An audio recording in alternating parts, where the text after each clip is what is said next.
அல்லாஹ்வுடைய தூதர் மேலும் சொன்னார்கள், அழகிய செய்தி. ஒரு நாள் காலையில் ஒருவன் எழுந்திருக்கிறான், பாதுகாப்பான நிலையில் 3 வேளை உணவு அவனுக்கு இருக்கிறது, அன்றைய உணவு இருக்கிறது, ஆரோக்கியமான உடல்நிலையை அல்லாஹ் கொடுத்திருக்கிறான். இவன் யார் தெரியுமா?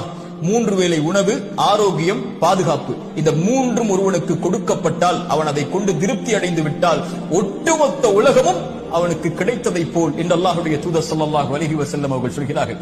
இன்று மனிதன் அது இல்லை, இது இல்லை, எனக்கு அல்லாஹ் அதை கொடுக்கவில்லை, இதை கொடுக்கவில்லை என்று அல்லாஹ் கொடுத்ததை மறந்து விடுகிறான். தூதர் ஸல்லல்லாஹு அலைஹி வஸல்லம் யாரை முன்னுதாரணமாக சொல்லுவது? அவர்களுக்கு 3 வேளை உணவு கூட தொடர்ச்சியாக கிடைத்தது கிடையாது. 2 நாள் தொடர்ச்சியாக அவர்களுடைய வீட்டில் அடுப்புகள் எரிக்கப்படுவது கிடையாது. 2 நாள் அவர்களுக்கு ரொட்டி துண்டும் எண்ணெயும் அவர்களுக்கு உணவாக கூட கிடையாது. பசிக்காக வயிற்றில் 2 கல்லை சுமந்து அந்த பசியை கட்டுப்படுத்தி வைத்திருந்தவர்கள்.